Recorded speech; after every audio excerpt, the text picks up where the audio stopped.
সুন্দর করার জন্য এবং হঠাৎ করে উঠে গিয়েছিল বল রমজান।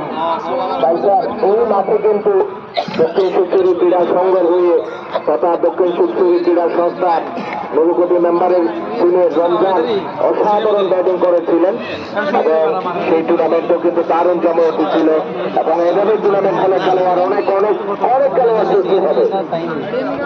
ধন্যবাদ সেলিম ভাই। টুর্নামেন্ট হলেই তো আমরা প্লেয়ারদের দেখতে পাবো। গতবার এই মাঠে দেখেছিলাম বাংলাদেশের লিজেন্ডস অফ ক্রিকেটারদের একসাথে।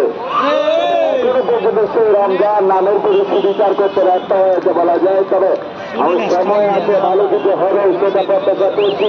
এই মাঠে অনুষ্ঠিত হয়েছিল গত বছর যে টুর্নামেন্টে, সেই টুর্নামেন্টে বাংলাদেশের লিজেন্ড ক্রিকেটারদের আমরা দেখেছিলাম, গুলজিকে দেখেছিলাম, শুক্কুরকে দেখেছিলাম, তানভীরকে দেখেছিলাম, আরো অনেক ক্রিকেটারকে দেখেছিলাম যারা পুরো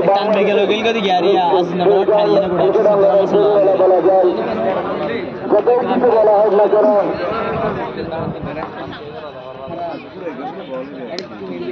একটা রান নেওয়ার জন্য ধোকা দিয়েছেন, একটা রান এখানে স্থান পরিবর্তন করেছেন।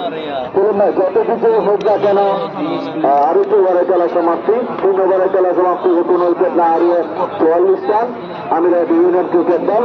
বলেন ভাই, আমরা যত টুর্নামেন্ট আয়োজিত করি না কেন, যতই সফলতা আমাদের কাগজ না কেন, সবচেয়ে তখনই আমাদের ভালো লাগে যখন চট্টগ্রাম জেলায় এবারে কাবাডিতে লোহাওয়ারাদের রানার আপ হয়েছিল। গতবার চট্টগ্রাম জেলায় আমাদের অনেক বছরের বাণিজ্যের সুন্দর হয়েছিল। এই সফলতাগুলো আমাদের সবচেয়ে বেশি আনন্দ দেয়। আপনি এই ব্যাপারে আমাদের সাথে আন্তরিকতা এবং আমাদের ক্রীড়াঙ্গনে যারা নাচতে করে এই টুর্নামেন্টে জুড়ে যারা প্রদর্শন করে গেছেন, যেমন সৃষ্টি থেকে শুরু করে সৃষ্টির সাথে যারা ছিল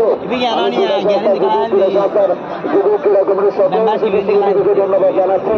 সুন্দর আয়োজন এবং সুন্দর পরিশ্রমের সাথে বড় একটা গৌরব, বিশেষ করে আমাদের বিভিন্ন স্কুল মাদ্রাসা, আমরা শাহপুর পাইলট উচ্চ বিদ্যালয়ের প্রধান শিক্ষক আবু বকর স্যার সহ যারা